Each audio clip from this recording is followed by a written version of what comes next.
Olá, boa noite. Estamos chegando aqui de novo para mais um As Mulheres e a Morte. Hoje muito especial também, como todas as sextas aqui no na nossa Dead Hour. O pessoal está entrando aí. Vamos aguardar a Silvana. Ela já está a postos. Silvana Aquino.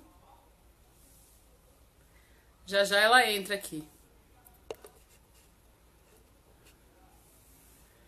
Ficar de olho que ela já tinha me avisado aqui que ela estava a postos. Aproveitar e organizando aqui para ver o horário.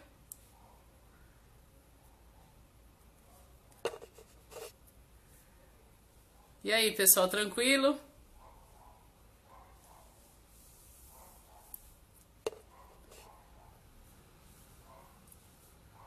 Vamos lá chamá-la então.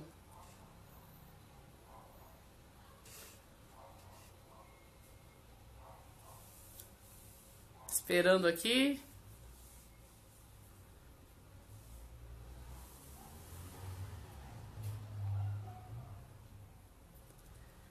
Vamos lá. Pena que vai perdendo tempo aqui, né?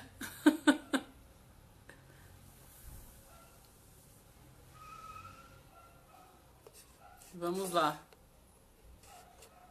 Tudo bem, Luciana? E aí? Correria? Mesmo na quarentena? Quarentena mudou a palavra, né?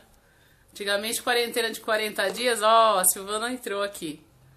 Quarentena de 40 dias agora não existe mais, né? Quarentena é qualquer tempo. Vamos lá, Silvana. Já tá entrando.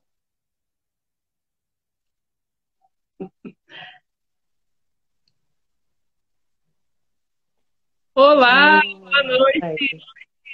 boa noite, querida. Tudo bem? Tudo bem, Silvana? Como é que vai? Tudo tranquilo. Tudo na santa paz, né? Na paz que a gente tem precisado ultimamente, né? Exatamente. Ela tá começando a dar um eco aqui, mas tá bem baixinho, né? Não sei pra Tá, você. eu tô te ouvindo bem aqui. Tá, o pessoal tá chegando aqui. Deixa eu ver se eu colocar o fone de ouvido melhor aqui. A Ana tá aí também. Nossa, boa noite. Oi, Ana. Tudo bem? Vamos lá ver se Tá melhor. me, tá me vendo melhor? E aí? Tô ouvindo bem, tá tranquilo pra mim. O eco, né? É, Tá dando mais vamos eco ver. agora. Eu que tava dando eco, né? Uma vez já aconteceu aqui. Bom, então o pessoal tá chegando aqui devagarzinho, né? Uhum. Boa noite a todos e a todas. Boa noite. Nós estamos aqui no nosso terceiro episódio aqui do As Mulheres e a Morte, da segunda temporada, né? Mas hoje recebendo, aí tendo a honra de receber a Silvana, vai falar um pouquinho pra gente aí da experiência dela, da trajetória, e desse papel tão importante aí que ela desempenha na sociedade. Silvana Agradeço quiser já. bastante.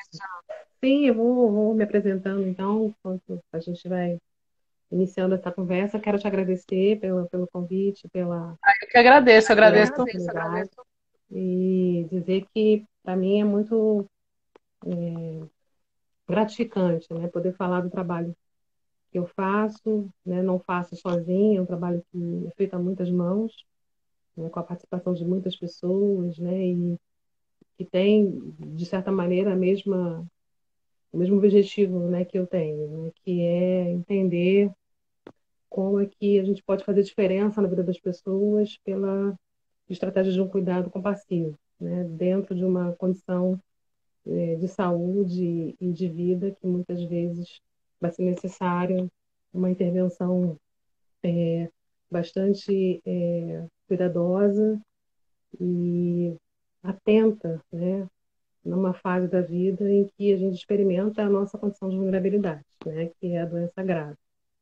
Então, eu sou Silvana, sou psicóloga formada há 25 anos e desde a graduação eu tenho, eu tinha clareza assim, né, de que eu não queria trabalhar apenas na clínica, né? Eu sempre entendia que a psicologia ela tinha um espaço muito maior para ser ocupado, né? E de um impacto muito maior do que um trabalho entre quatro paredes, num consultório, né? Ainda que esse trabalho seja muito importante, muito relevante para muitas pessoas, atende a uma demanda muito significativa da sociedade, que precisa de suporte, de acompanhamento técnico, teórico, né, do psicólogo clínico.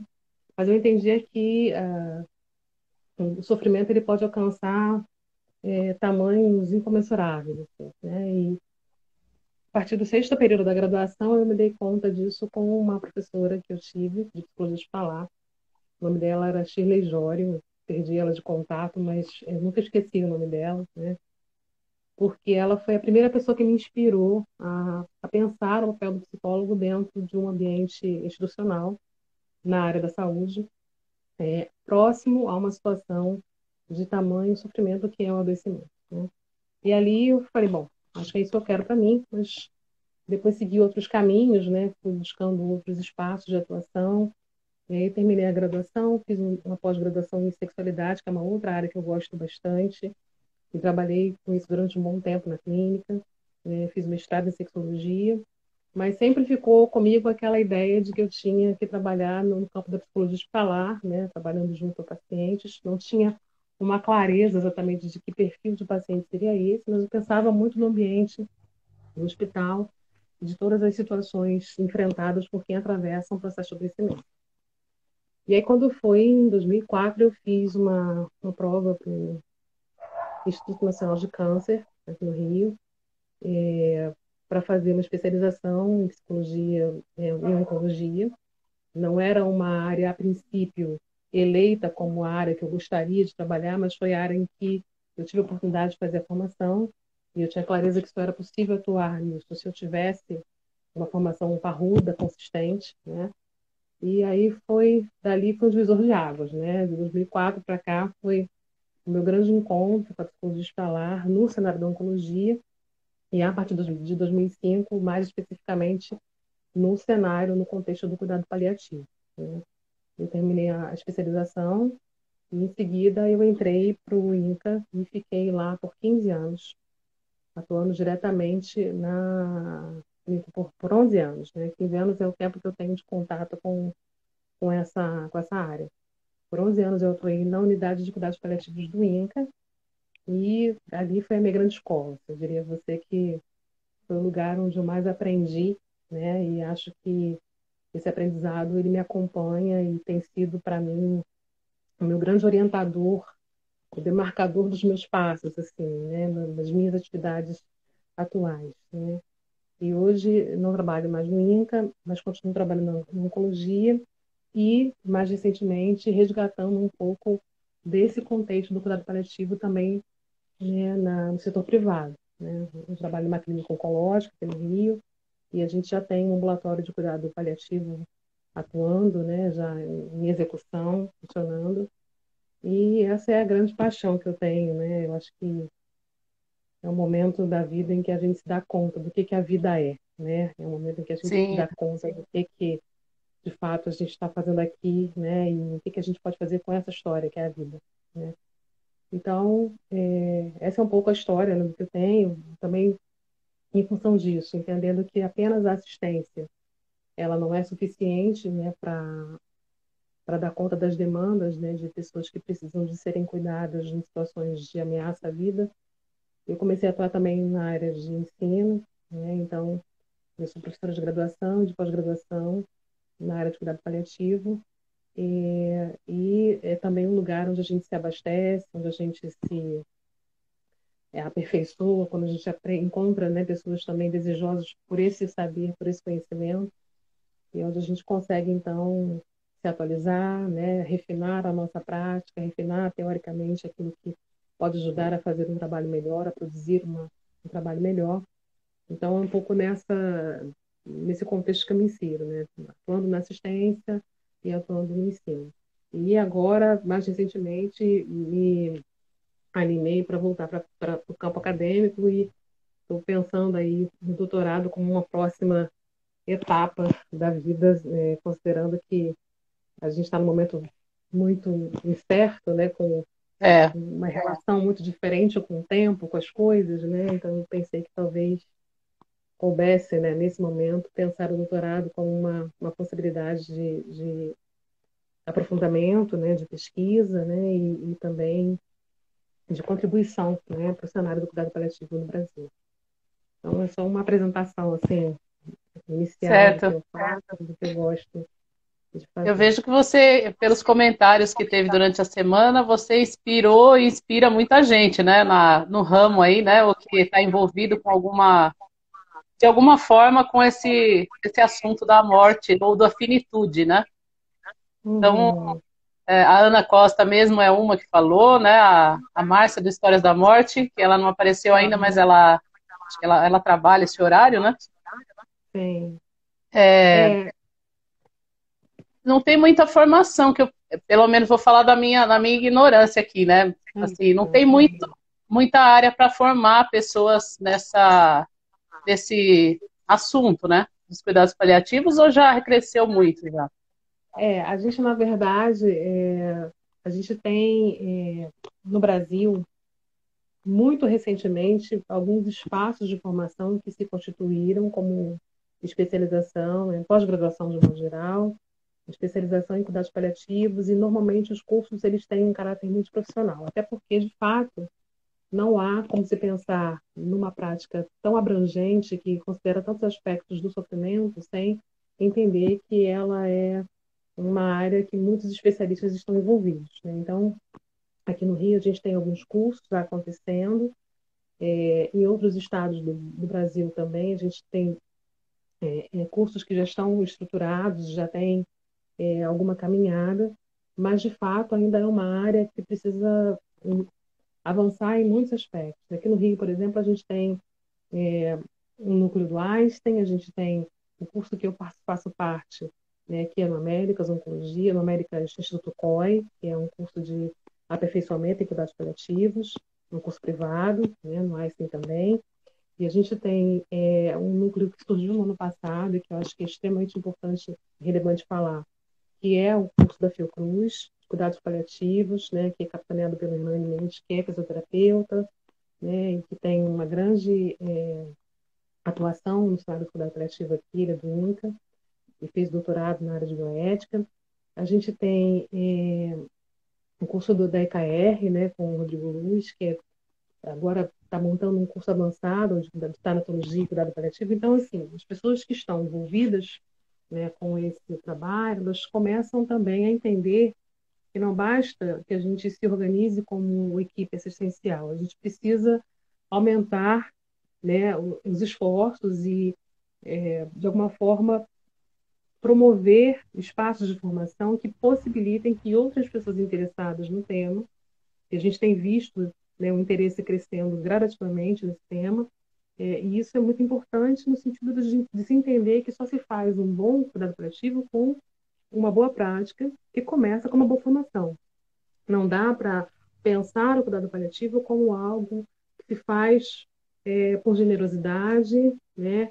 Ou algo visto com com uma certa poesia, né? Como algo que fala de uma atitude generosa. A gente precisa pensar para além de atitudes que são muito necessárias, como empatia e compaixão, a gente precisa pensar do ponto de vista técnico, do ponto de vista da capacidade, né, formal e teórica de cada especialidade, como é que essas especialidades se organizam para oferecer uma boa prática nesse sentido. Então, é importante que as pessoas possam ser formadas para isso. Então, a gente tem, no campo da formação das especializações, a gente tem todas as categorias profissionais, né? Então, tem a medicina, tem a psicologia, É bem serviço social, multidisciplinar, né? Porque tem isso, exatamente. Tem serviço social, tem a nutrição, tem a fonoaudiologia, tem a terapia ocupacional, tem a fisioterapia, a farmácia, tem a capelania, né? Porque se a gente pegar a definição de cuidados paliativos, ele até recentemente saiu uma definição para esse ano, ele fala, né, ela é descrita, né, pela Organização Mundial de Saúde, né, e pelas grandes instituições que são responsáveis pela divulgação do cuidado paliativo no mundo, como um cuidado holístico, ou seja, um cuidado amplo, abrangente, que envolve muitas dimensões, né, de cuidado e muitas dimensões do sofrimento, né? Então, contempla-se o cuidado físico, o sofrimento físico, contempla-se o cuidado psicológico, o cuidado social, o cuidado espiritual, né? Então, para cada uma dessas dimensões, você precisa pensar quem são as especialidades sim. envolvidas e como é que elas se entrelaçam, como é que elas se articulam e como é que, a partir dessa articulação, a gente oferece um cuidado integral para essa pessoa, visando sempre o objetivo principal é preservar a dignidade dessa pessoa, né? E, dentro do possível, trabalhar no sentido de garantir qualidade de vida, dignidade, né? Uma vida funcional, uma vida ativa, uma vida de autonomia, de modo que essa pessoa possa se manter senhora da sua vida, né? Protagonista da sua história até o último dia, né? Sim. E uma coisa que é importante reforçar, Thaís, é que cuidado paliativo não é cuidado ao fim de vida, né? Cuidado paliativo é uma abordagem que resgata justamente o valor da vida, né? Reconhecendo a sua fragilidade, reconhecendo as suas limitações, mas também reconhecendo e validando a sua potencialidade.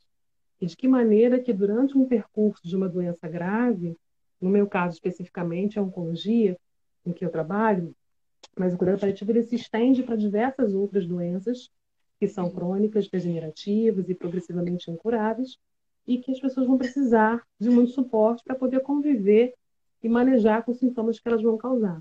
Então, a nossa atuação ela vai ser, deve ser presente desde o início ao diagnóstico, deveria ser assim, ainda não é. A gente, infelizmente, ainda é acionado numa fase mais tardia da doença, mais avançada, e muitas vezes nos últimos dias de vida da pessoa, né? Porque ainda há uma compreensão de que o cuidado paliativo é só quando a pessoa está morrendo, né? E o nosso maior A desafio... maioria tem essa dimensão, né? Mas, na verdade, como você está falando agora, ele é, quando tem o diagnóstico, mesmo que a pessoa se cure, faça um tratamento e se cure, é bom já ter o tratamento paliativo, que também, eu acho, na minha visão, assim, eu acho que já dá um suporte para a pessoa encarar melhor esse processo, né? O processo do próprio Exatamente. tratamento, que geralmente também não é fácil, né? Exatamente, perfeito. Muitos pacientes, quando a gente propõe, né, que eles sejam encaminhados, eles ficam muito assustados porque eles também, por desconhecimento, também entendem, né, que ser encaminhado para um serviço de cuidados paliativos é, Acha que de já está alguma forma, condenado já. tô condenado, desistindo de me jogar a toalha, né? Uhum. E, na verdade, o que a gente vai observar é que pessoas que estão tanto durante o processo diagnóstico, né, que estão lidando com sintomas já bastante agudos da doença, né, ou estão em tratamento, e em função do tratamento apresentam muitos efeitos colaterais, né, eu vou falar mais especificamente da oncologia, que é um cenário onde eu atuo mais fortemente, o que as pessoas vão perceber é que existem muitos sintomas que trazem muitos desconfortos e que impactam muito negativamente na qualidade de vida dessa pessoa. Então, a atuação, se a gente pegar a definição, né, quando a gente pensa em qualidade de vida, a gente está pensando em controle de sintomas, a gente está pensando em alívio do sofrimento, né, do sofrimento multidimensional, a gente está pensando em suporte familiar, a gente está pensando em tomadas de decisão, né, em Sim. estabelecimento de planos de cuidados, e a gente está pensando também no fim da vida, mas não apenas nisso, né, isso vai, em algum momento vai ser necessário. Mas É um dos itens, né? exatamente. É um dos aspectos que serão abordados no dado momento em que isso se apresentar, né? Então, quanto mais precocemente a gente tem contato com o paciente, melhor a gente consegue estruturar esse cuidado. E mesmo nos casos curáveis, por exemplo, né, existem pessoas que fazem tratamentos e ficam com efeitos colaterais ou sequelas irreversíveis. O cuidado paliativo pode ser muito útil no sentido também de aliviar e minimizar o sofrimento, né? Mas a gente ainda tem uma noção de que ele só deve ser lembrado quando o paciente está morrendo. Muitas vezes a gente escuta isso, né? Por Esse isso que paciente está muitas vezes chegando. acaba associado, né? Sim, Acaba sendo associado. sim, e muitas Pela vezes é própria isso, né? estrutura, né? Só é procurado quando já não tem mais jeito. Então aí a pessoa acaba sempre, geralmente, morrendo, né? E aí acaba associando vocês, ou quem trabalha a finitude, né, os paliativos, os tratamentos Sim, paliativos associa a finitude só, né? exatamente. E isso, infelizmente, isso vem da própria equipe de saúde, né? Essa ideia, esse É, conceito equivocado, né?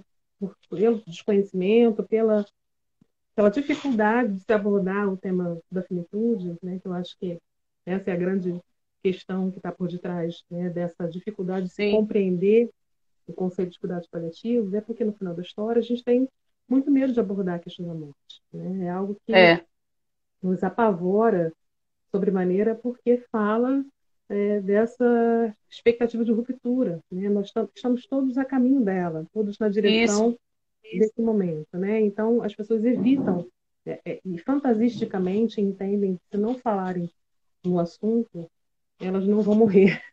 Elas Dá a têm impressão, uma o ideia de pessoal pensamento fala, não mágico. fala que não atrai, né? Tem aquela coisa muito da palavra. Então, se você fala de morte, automaticamente as pessoas acham que Sim, estão atraindo, né? Então, exatamente. Se você não fala, lógico que é a mesma. Não vai é, acontecer nada com você, ela né? vai chegar do mesmo jeito, só que com alguma coisa Uhum. pior, né? Porque você não vai estar tão, vamos dizer assim, não tranquilo, né? Mas não vai estar nem preparado, mas não vai estar preparado, vamos dizer, preparado para, pelo menos aqui Pelo menos em mas relação ao que entendendo a a Ana situação. Costa falou. A Ana Costa ela perguntou aqui, ela pediu, né? Para falar um Uhum. pouquinho sobre as diretivas, né? As diretivas antecipadas de vontade, como que isso tem sido aplicado aqui no Brasil. Sim, Explicar um uma pergunta pouquinho o muito que, que boa é também, essa. porque tem bastante gente que não é da área, né? Sim, sim. As diretivas antecipadas de vontade, na verdade, é um conjunto de decisões e de planejamentos, né, que uma pessoa pode expressar sobre como ela gostaria de ser cuidada ao longo da vida e durante uma situação de adoecimento, né? E aí, para cada situação que se apresenta, cada doença grave que se apresenta, uma das possibilidades é a pessoa fazer o testamento vital, né? Que é justamente quando essa pessoa descreve o que gostaria de ser feito, o que gostaria que fosse feito numa situação de irreversibilidade, uma doença grave, né? Como é que essa pessoa gostaria de ser cuidada? Então, as diretivas, na verdade, é um amplo aspecto, né, de pensar de contextos de cuidado que podem ser definidos em conjunto entre o médico, né, a equipe de saúde de um modo geral, o paciente, a família, quando ele estabelece claramente quais são as suas preferências e quais são os valores sobre o processo diante do processo de adoecimento. E no testamento vital, diante de um diagnóstico especificamente definido, dizendo que essa pessoa tem uma doença irreversível, progressivamente fatal, que tipo de tratamento mais combinaria com as suas expectativas e valores e vontades. Então, quando você tem a oportunidade de conversar com o paciente mais precocemente possível, você passa a saber dessa pessoa, né, qual é o cenário que ela imagina, que ela desenha para si mesma, diante de uma doença potencialmente fatal. Então, ela pode dizer qual é o pior cenário e qual o melhor cenário. O que ela imagina que seria o mais indicado para aquilo que ela entende que é significativo para ela. A partir disso, a equipe tem como oferecer as possibilidades de condutas, né, que são mais adequadas a essas expectativas. Então, existem pessoas que vão dizer, olha, eu gostaria muitíssimo, né, que numa situação muito grave, tudo fosse tentado, né, de qualquer maneira, para que pudesse viver o mais tempo possível, mesmo que isso venha impactar de alguma forma na minha qualidade de vida. Né? Isso é uma diretiva, isso é uma forma dele dizer, olha, eu preferiria, né, que se Aham. tentasse, se tiver um tratamento experimental eu quero fazer, porque eu acredito que pode, de repente, ter alguma resposta, eu quero ter esperança de que isso vai modificar a minha doença. Então, essa pessoa talvez tenha um perfil mais obstinado, né, e que, de certa maneira, tenha mais relação com o modo como essa pessoa compreende o que é qualidade de vida para ela, né? Existe aquela pessoa que vai dizer assim, olha, não, eu prefiro ser cuidado de maneira menos agressiva e, diante de uma situação de irreversibilidade, eu não gostaria de ser levado para um CTI, por exemplo. Eu preferiria estar no quarto, cercado da minha família, né, de modo que eu pudesse esperar que a morte acontecesse no tempo natural. Isso é uma outra forma de lidar com a expectativa São de morte, né? opções, né? Então, São escolhas. são, exatamente, exatamente. Então, isso, quando a pessoa expressa esse desejo, de alguma forma ela fornece para a equipe, né, aquilo que para ela faz mais sentido. E, em função disso, a equipe estabelece condutas terapêuticas que vão ao encontro dessas expectativas. Claro que dentro de uma legislação que entende a morte como processo natural, sem antecipá-la, né, sem apressá-la, porque seria eutanásia, e eutanásia não é o que a gente faz no cuidado paliativo, embora muitas pessoas confundam, né, É, essa prática, né, o que mais se aproxima da definição de cuidado paliativo é a autotanálise, e então entende que toda doença tem a sua própria história, o seu próprio tempo, o seu próprio desenvolvimento, e que, num dado momento, aquela pessoa vai, inevitavelmente, evoluir para o fim da vida. E aí isso vai ser acompanhado de maneira bastante presente, bastante atuante, bastante ativa, mas sem a intenção de impedir, né, ou de prolongar um sofrimento, né? Tenta não é. impedir a morte ou de prolongar o sofrimento de maneira desnecessária. Então, é assim que a gente constrói, e isso, de certa maneira, muito mais recentemente, com o trabalho que a gente tem podido acompanhar da Luciana Dadalto, que é uma advogada no Brasil que atua nesse cenário da área de saúde, no campo da bioética, no campo da medicina, e ela tem nos brindado com trabalhos, com produções fantásticas, que nos ajudam muito a pensar morrer no Brasil, mas a gente ainda está muito longe, né, de assumir um lugar muito mais ativo nas definições sobre os cuidados que nós queremos ter quando uma doença grave nos acometer.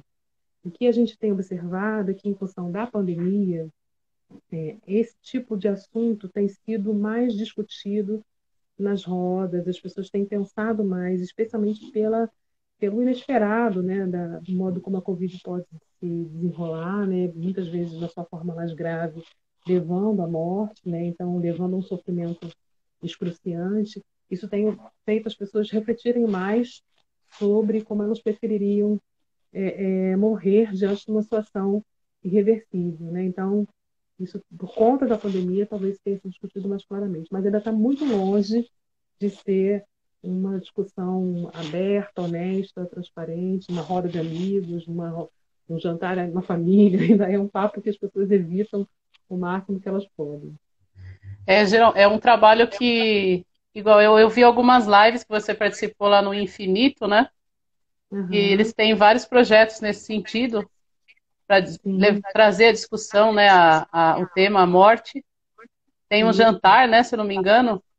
Agora não Sim, está sim, tendo, agora né, por enquanto. eles mantiveram um cineclube, né, que eles estão conseguindo fazer Cineclube, isso. online também, que é eles escolhem um filme, né, e aí exibem o filme, depois abrem para uma discussão, né, os filmes, Teve a uma arte tem vez que, muito inclusive, parceira, né. teve uma vez que foi a Noiva Cadáver, que era para sessão para crianças, né, para discutir a morte com as crianças. Aham, aham. Pois é, então assim, tem muita gente boa no Brasil, né, e o Tom Almeida é um cara fantástico, assim, ele tem feito um trabalho, assim, transformador, né, quando se pensa na questão da finitude, né? Inclusive amanhã a gente vai ter, não sei se você está acompanhando, amanhã a gente Sim, comemora 2 anos, né? Celebra 2 anos do Movimento Infinito, e a gente vai ter uma tarde de debates, conversas, reflexões sobre alguns convidados que estiveram, né, no primeiro evento, e a gente vai poder discutir um pouquinho as falas, as contribuições de especialistas, pessoas que fazem a diferença no mundo, no campo do cuidado coletivo, da morte, do luto, e a gente vai conversar um pouquinho sobre isso, né?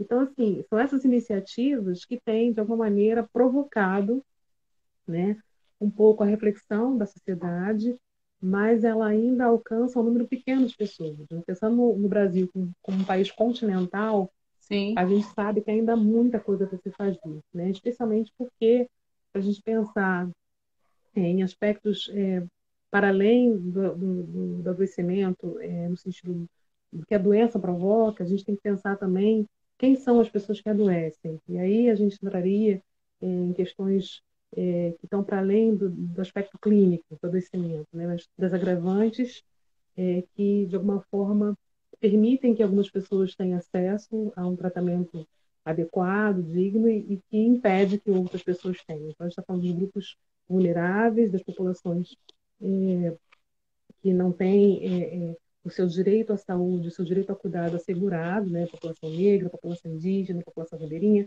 que são pessoas que muitas vezes morrem em profundo sofrimento. Era isso que eu estava falando sim, com a Ana, né? Que ela estava discutindo sobre o que ela tem pesquisado para o mestrado dela, e que muitas vezes a descrição do processo de morte e morrer, ela na verdade, ela reflete apenas uma parte da sociedade, muitas vezes privilegiada, que tem a sim. opção, que tem a escolha, né, de pensar como ela quer morrer, quem vai estar, em que hospital, em que condição, que tem uma estrutura familiar e social que permite, né, acesso a medicamentos, a insumos, a recursos adequados, mas existe uma parte muito significativa da sociedade que não vai ter nada disso, né? A gente tem visto, por exemplo, com a pandemia, que um percentual muito grande de pessoas contaminadas, né, na sua maioria, a população branca, consegue ter acesso à assistência hospitalar e se recupera muito bem, né, da Covid, nas situações mais sérias. Mas o percentual maior de pessoas que morrem de Covid são pessoas negras. Então, isso E tem da uma relação muito periferia, mais direta da pobres, periferia, pobres, uma negros, relação direta com os indígenas. determinantes sociais da morte, né? Então, Exato. não se morre só da doença, morre-se da falta de assistência, da falta de comida, da falta de remédio, da falta de habitação, né? Então, é, uma pesquisa que foi feita agora na Fiocruz que falou, inclusive, que houve um aumento significativo de mortes em domicílio.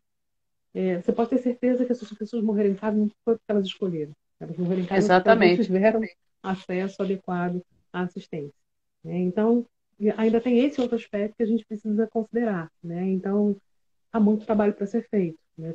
Para quem tem o privilégio de ser cuidado, né? Eu acompanho pessoas que têm uma condição social muito mais estável, né, e que podem ter acesso a medicamentos opioides, por exemplo, que podem ter medicamentos que ajudam a melhorar a fadiga, que é um sintoma muito prevalente, por exemplo, na oncologia, no câncer avançado. Então, medicamentos que às vezes dependem de receitas controladas que eles não vão conseguir encontrar fora daqui, né? Então, são situações que qualificam muito, né, a vida dessas pessoas porque elas têm acesso a recursos que boa parte da população não tem, né? No INCA, no HC4, né, que é uma experiência do SUS incrível, a gente tem a possibilidade de fornecer, né, medicamentos, claro que não tem todos, né, os de primeira linha disponíveis, mas os medicamentos essenciais para controle desses sintomas estão disponíveis para a população. Mas o INCA é uma ilha dentro do SUS, né, dentro do sistema de saúde É. mundial. Né? Então, infelizmente, muitas pessoas vão passar pela situação de adoecimento e vão evoluir para fim de vida em condições deploráveis, de muito sofrimento, de muita indignidade. Então, há muito trabalho a ser feito para mudar esse cenário ainda. Sim, estamos muito longe ainda, mas os primeiros passos estão sendo dados aí, né? Como tudo, né? Exatamente. Aqui é meio moroso, né? Então a gente tem que Uhum. continuar firme aí discutindo o tema, né? Fazendo esse trabalho tão importante que você faz aí, o infinito também, né? Lá que fazem Uhum. essa discussão a todo momento, e isso também eu acredito que reflita no pensamento da população aí, e isso mude, né? Nas bases, em algum dia Uhum. aí, né? Tem que ir Essa é a caminhando. ideia. Essa é a ideia. Essa é a É, ideia. a pandemia talvez ela tenha trazido isso para mais próximo, né, da população, por isso que talvez tenha trazido essas discussões, né, que a gente estava falando agora há pouco, Uhum. sobre Isso, é pensar verdade. a finitude, né, pensar que a morte virá, né, a morte está a todo momento aí, Uhum. está presente aí no, em noticiário a todo momento por conta da pandemia, talvez tenha Uhum. aproximado a possibilidade da morte, né? Então as Sim, pessoas é têm verdade. falado nisso, mesmo sem querer. Sim, é verdade.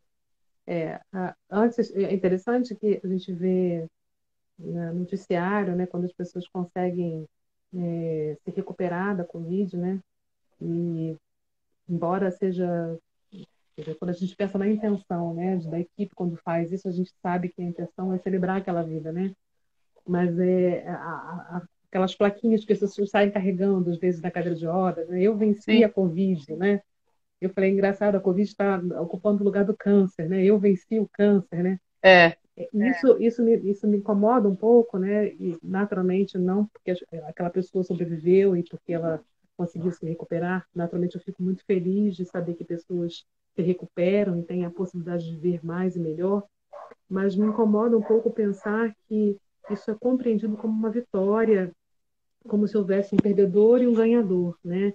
Então, quer dizer, a pessoa que não consegue se recuperar da Covid ou do câncer ou de qualquer outra doença perdeu, né? Então, de então, uma forma geral, o modo como a gente lida, né, da morte como se fosse algo a ser combatido a qualquer custo, algo que a gente tem que, inimigo que a gente tem que combater, que a gente tem que combater é o sofrimento e a indignidade, né? exatamente. Se o resultado disso for uma vida mais longa, melhor. Todos nós queremos viver bastante, né? Poder acompanhar a vida dos filhos, né? De repente ter netos, pensar numa vida longeva, com qualidade e com autonomia. Mas a morte é um destino indiscutível, né? É um Então fato, ninguém né? perde, de fato, ninguém perde para a morte, né? Ninguém perde, perdi para o câncer, eu perdi para a Covid, não é isso, né? Nós somos frágeis, nós Sim, adoecemos, né? E quando a gente se fragiliza, quando a gente adoece, a gente precisa de cuidado, né? Cuidado, respeito, atenção, né? Eu acho que essa deve ser a nossa luta contra o sofrimento, um sofrimento evitável, né? Porque existem aqueles que não são modificáveis, mas existem aqueles que podem ser minimizados.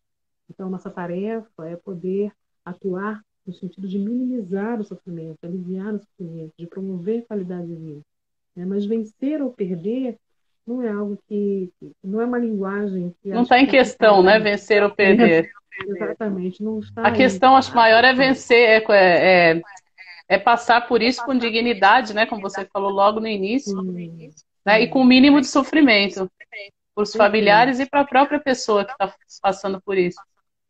Exatamente, É exatamente. Então, fundamental. essa é a ideia, né? Dentro, a pandemia, sem dúvida nenhuma, ela nos obrigou a pensar mais sobre isso, ela nos colocou, nos impôs, né? Essa realidade dura, assustadora, ameaçadora, né? Eu tive Covid, vivi isso muito de perto, senti isso muito claramente, e o quanto foi importante ter contato com os cuidados paliativos, né, ter essa formação para poder lidar, inclusive, com as questões que estavam envolvidas ali no meu processo de convalescência, né? Eu Entendi. estava ontem conversando com uma amiga sobre o momento em que eu fiquei mais sintomática e fiquei na dúvida se eu estava piorando, se eu estava entrando numa espiral de piora, dos sintomas da Covid, estava muito cansada, e Isso aí eu mexe não com o tinha. psicológico de uma forma Sim, eu brutal, falei, né? gente, eu não sei o que está acontecendo, não sei se estou piorando, se eu estou ficando ansiosa, e eu não tinha um oxímetro em casa para medir, e aí eu resolvi ir à emergência, né, para fazer uma avaliação. E aí, em casa, eu deixei a minha agenda com o nome dos meus pacientes, com os contatos, e falei para o meu esposo, falei, olha, se alguma coisa acontecer comigo, você faça isso, isso e isso, né, os nomes estão aqui. E aí eu conversando com uma amiga, ela, meu Deus, você fez isso, eu fiz, porque eu podia sair de casa e não voltar. É. Essa é uma realidade de muitas Como pessoas aconteceu com que muita têm. gente, né? Sim, sim. E por que que isso é um espanto? Né? Na verdade, é isso mesmo. A gente está numa situação de maior vulnerabilidade. Né? Então, a gente poder, quando a gente fala no planejamento de cuidados, no planejamento avançado de cuidados, essas questões estão todas contempladas. Não é só o tratamento, mas é pensar como é que está a sua vida digital, como é que está a sua vida civil em termos de documentos, suas senhas de banco, né? Como é que está a questão de bens, patrimônio, você tem alguma coisa para deixar para alguém, né? Como é que está a sua vida de trabalho, né? São essas questões que a gente também organiza. E Deixar isso tudo dá ao organizado, paciente, né? sim, e isso dá ao paciente, o paciente que se coloca aberto para se coloca disponível para falar sobre isso abertamente, isso dá ao paciente uma tranquilidade absurda, né? Hoje eu conversava com um paciente que eu já acompanho há algum tempo, e eu conheci ele numa etapa bem inicial, né, do diagnóstico, e agora ele está numa fase avançada da doença, e ele é da área contábil, então ele está conseguindo, a partir do conhecimento profissional dele, ele está organizando toda a vida contábil da família, né? Pensando como é que ele vai deixar para a filha, para a esposa, como é que ele está pensando cada passo que ele vai dar, para dar tranquilidade. Então, assim, um tema E ele estava falando com uma empolgação, você via que ele estava extremamente envolvido, engajado no processo e com muita esperança de que aquilo trazia para ele um alívio absurdo, de pensar que ele era o grande provedor da casa, que era a pessoa responsável pelos proventos mais importantes, da conta do futuro da filha. Ele estava ali completamente engajado, estava vivendo. Né? Ele não estava planejando apenas o fim da vida, ele estava planejando a vida dele, né? A vida que ainda estava ali pulsando, que ainda era uma vida capaz de poder contribuir para o bem-estar familiar, e ele estava fazendo esse movimento. Né? Então, é muito mais do que só segurar na mão e de alguma forma, apoiar o Que sofrimento. essa parte meio romantizada, né? Quando Sim, meio sim. poética, apesar de ter alguma poesia, né? Porque o próprio Sim, texto que você enviou para aquela postagem que a gente faz durante a semana, da convidada da semana, tem muita uhum, poesia no seu texto, né? Eu, é, eu percebi assim. a escrita, ela, de certa maneira, em contato com histórias tão profundas, tão fortes, né? Eu comecei a perceber que a escrita era uma boa companheira para mim. Porque aí tem uma coisa assim que é o que a gente sente, né? Como é que a gente é afetado por isso. O fato de a gente ter uma formação, ter algum tempo de experiência, de maneira nenhuma, né? E que bom, né? Nos É. imuniza, né? De ser afetado pelo sofrimento do outro. Pelo contrário, acho que a gente está cada vez mais compreendendo o quanto é importante, né? Se afetar num nível que isso não nos leve para um estado de confluência, né? De se embolar com a história do outro, de não se diferenciar da história, mas de se afetar o suficiente para poder entender o que aquela história quer dizer, de que maneira que ela nos toca. E muitas vezes, né, e a gente quando faz psicologia, a gente é duramente orientado a estabelecer uma postura neutra, distanciada. Mas isso não existe. É. Desculpa, mas isso não funciona, né? Eu não tenho como me aproximar do outro sem é, é, criar com ele um nível de engajamento, de envolvimento que me permita saber o que ele tem para me dizer de uma maneira mais humana, né? Somos duas pessoas em momentos distintos da vida e, portanto, eu sei que eu estou fazendo ali, qual é o meu papel, mas eu preciso estar bastante aberta para o que ele tem a me dizer. E muitas histórias me tocaram profundamente ao longo desse tempo que eu trabalho. E aí eu comecei a perceber que a escrita era uma boa companhia para as horas em que eu saía de um atendimento muito mobilizada, muito mexida, pensativa, eu saía do quarto e sentava no posto de enfermagem e falava, cara, que história, incrível isso. E aí eu começava a pensar e a elaborar e eu via que quando eu escrevia aquilo se reorganizava dentro de mim, né? Sim. E eu gosto muito de escrever, né? Então eu falei, gente, vou começar a registrar porque são histórias que, de um modo ou de outro, podem me ajudar a pensar um pouco a minha prática, e mais do que isso, né? Eu posso ajudar outras pessoas a pensar sobre elas também. E aí, com todo o cuidado, né, com todo o sigilo, privacidade necessária, eu comecei a criar crônicas, né? Pequenas crônicas que eu ia postando na rede social e tudo. E quando eu vi, tinha uma quantidade de crônicas absurda, Que já assim. Eu dava falei, um gente, livro. já dava um livro. E aí foi nessa história, né, Que de saiu o livro, pensar né? que saiu o livro Histórias do Fim da Vida, né? Que virou na verdade, um trabalho que é muito, extremamente artesanal, autoral, não tem editora, foi um livro que eu reuni as histórias, mandei para uma gráfica, um amigo meu me ajudou na diagramação, o outro fez a foto, foi uma coisa bem fundo de quintal mesmo, com todo o carinho, com toda a disponibilidade, né? O que eu queria era só poder organizar e sistematizar essas histórias para que elas não se perdessem, né? E aí Sim. virou o Histórias do Fim da Vida, que está aqui. Olha lá, É um gente. livro de pouquinhas páginas, né? De umas cento e pouquinhas páginas, com histórias bem curtinhas, às vezes recortes, né? De encontros, recortes de atendimentos, nem são histórias completas, né?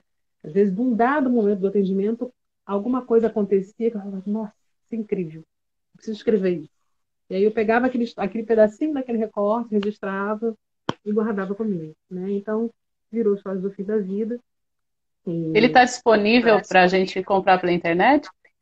na verdade, assim, eu disponibilizei pelo link na minha bio do Instagram, tem um link que você acessa ali, e pelo link você consegue comprar pelo Ah, PagSeguro. legal.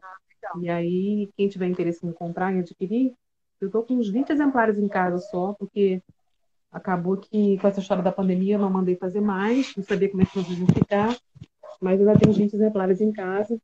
Manda Quem quiser autografado, ó, acesso, só tem 20 só? manda, só tem 20. Meu Deus, vou ter Manda que garantir o meu autografado, sim. rapidinho. Mando com todo carinho, né? Porque eu recebo, o PagSeguro me avisa quando a compra é feita, e aí eu identifico, né, a compra e então envio pelo correio rapidinho, tenho mandado pelo Sedex, para chegar mais rápido, e mando com autógrafo, com todo carinho. Faço Oh, questão de legal, vou autografar todo garantir o meu. mundo. Corre lá, Ana. A Ana tá falando eu quero aqui, ó. Isso, vai lá, Ana, dá uma olhadinha lá na bio, tem lá o Depois a link gente põe o direitinho. link que o vídeo sempre a gente coloca no YouTube também, né? Aí eu coloco, depois você manda, Uhum. eu pego o link pra gente colocar também pra ficar Isso, de pode dica. estar lá, na bio do Instagram. E tem no Facebook, eu fiz uma página de histórias do fim da vida também. Algumas histórias eu posto ali, né? As mais recentes, de coisas que eu tenho vivido agora com a questão da pandemia, que já gerariam talvez uma outra É isso que eu ia publicação. perguntar, já vai vir o número 2 aí? Na verdade, eu tô ensaiando, né? Porque uma coisa que acho que eu não queria deixar de falar, que é importante, né? Que todo o trabalho, né, que a gente começa a fazer, ele além da relevância profissional, né, do que nos conduz assim no caminho, né, na realização profissional, também tem uma relevância pessoal, assim, né? E eu tenho uma história pessoal que me colocou muito em contato com os cuidados paliativos antes de eu saber o que eram os cuidados paliativos, né? E foi o cuidado com a minha mãe.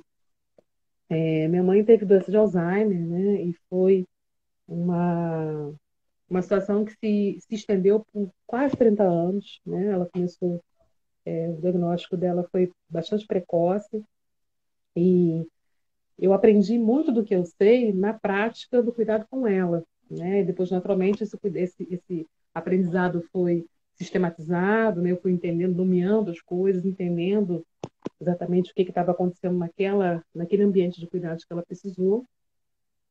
Mas eu aprendi muito, né, com base nessa experiência de contato com ela. E quando ela morreu, né, que é uma outra coisa importante no cenário do cuidado paliativo, ele não termina, né, quando o paciente morre, né? Ele, dentro do possível, no melhor cenário possível, ele se perpetua no suporte ao luto, né? Então, eu comecei a escrever cartas para minha mãe, para Ah, que isso me ajudasse na elaboração do processo de luto, né? De quando, a partir da data, né, que ela faleceu, eu comecei a fazer pequenos recadinhos, bilhetinhos, como se fossem interessados para ela, que na verdade eram os meus sentimentos, né, as minhas emoções sendo reorganizadas e elaboradas internamente. a Então, a escrita minha é o seu intenção organizador principal, né? De a sentimentos, escrita de ideias, né? isso, exatamente. E a ideia é fazer alguma coisa com esse material, igual eu fiz com Histórias do Fim da Vida, fazer alguma coisa com esse material que tem uma relação com o meu processo de luto pela perda da minha mãe, e que foi extremamente importante também, né? A gente tem serviços de luto bem estruturados aqui no Brasil, a gente tem pessoal de São Paulo, do Quatro Estações, a gente tem aqui no Rio as queridas Érica e Cecília, do Instituto Entrelaços, né, com quem eu tenho o prazer de estar em contato direto.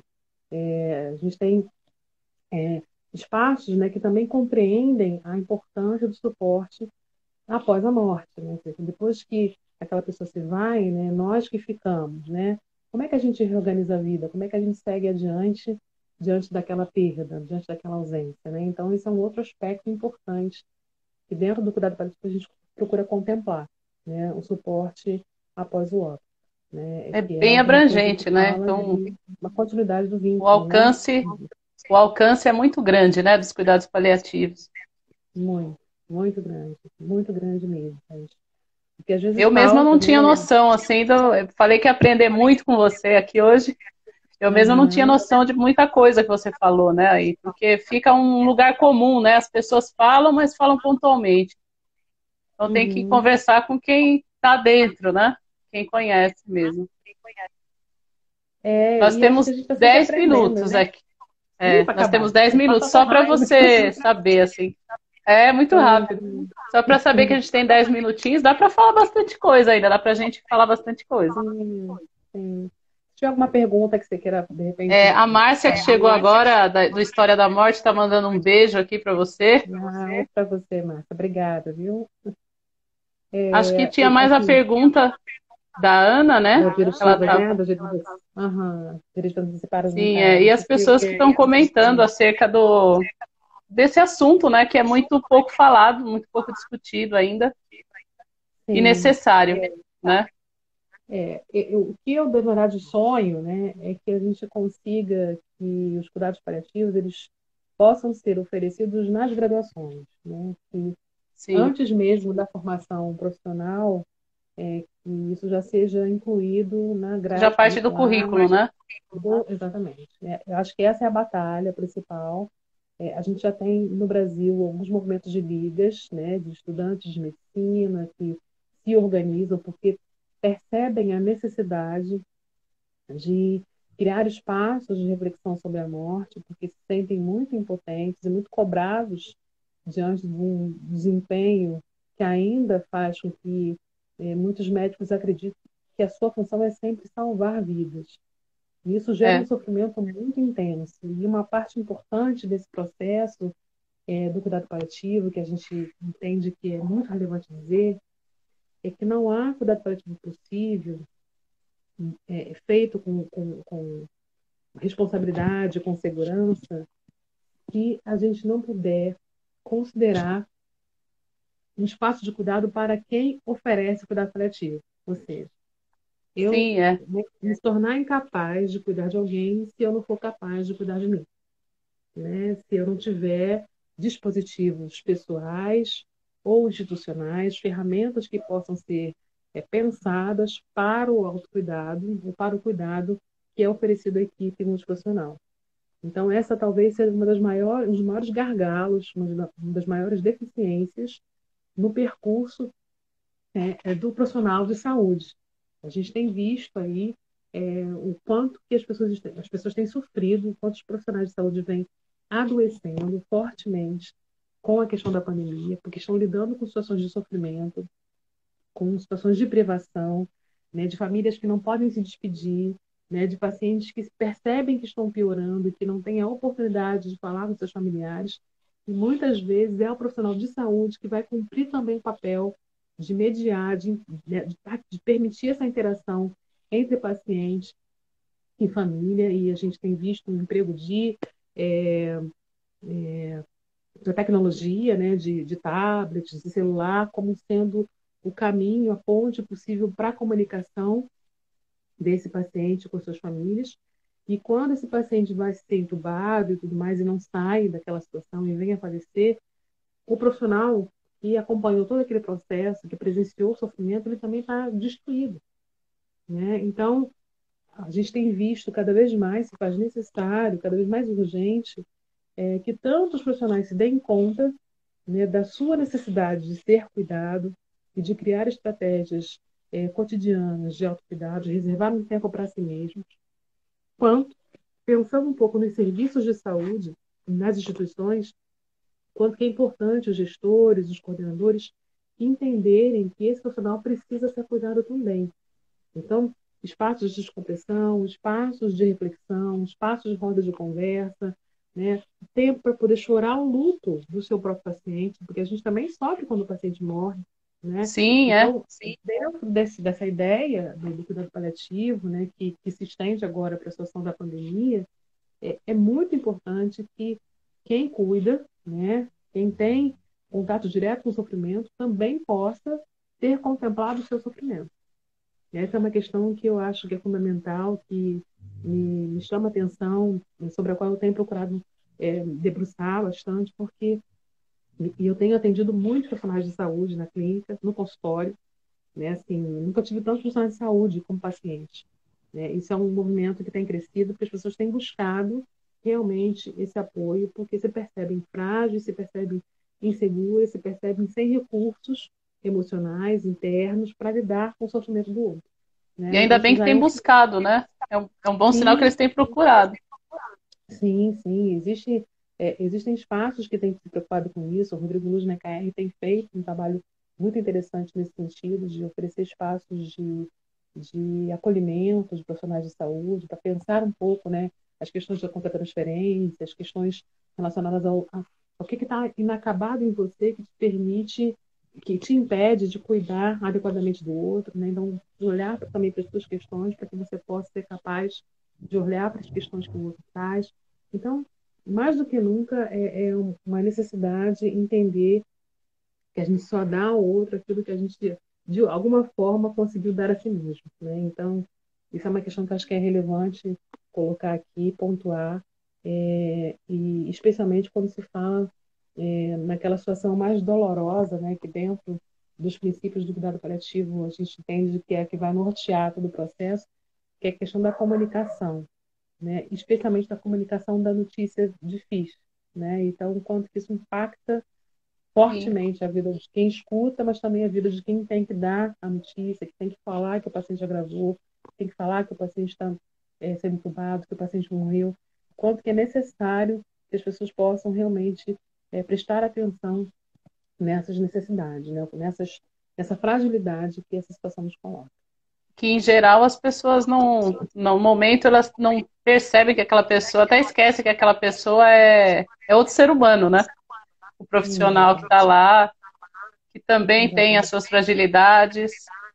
Exatamente. Isso Isso também acha que é uma pessoa fria porque está ali naquele ramo, mas esquece e a própria pessoa acaba assumindo isso, né? O próprio profissional, e aí acaba Uhum. adoecendo, né? Ainda bem que E você sim, está com. muitas vezes Tem muita produzir gente sofrimento. procurando.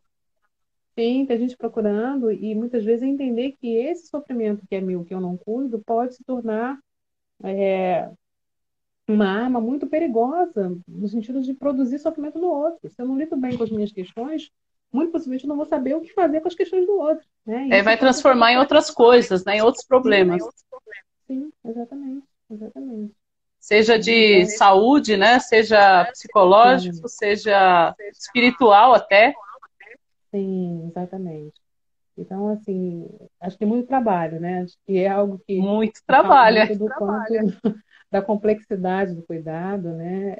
Você falou da da questão espiritual, a gente tem um braço muito importante que é a capelania, né? Que cuida da dimensão espiritual do paciente. A gente tem o Bruno, que é um grande parceiro, e que faz uma capelania incrível, né? Aqui no Rio de Janeiro, e que tem produzido, tem formado muitas pessoas para entender que a espiritualidade é uma dimensão importante da nossa humanidade, né? E isso não quer dizer uma religião específica, religião A, B ou C, Sim. mas A essa dimensão conexão, espiritual né? só, né? Exatamente, exatamente. Então, esse é um aspecto também bastante relevante nesse cenário.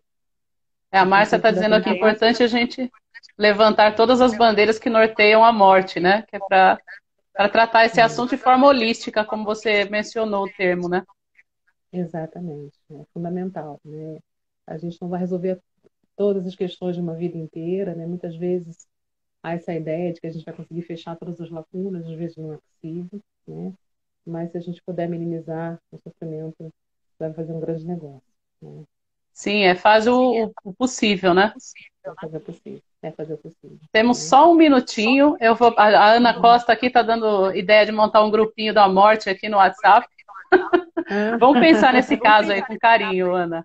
tá É uma boa certo, tá ideia. certo. Então, eu queria aqui agradecer imensamente aí a Silvana. Adorei a conversa. Aprendi Obrigada, muito. Fernanda. Acho que as pessoas aqui também, só elogios. Espero que você também tenha gostado, que a gente participe de outras aí.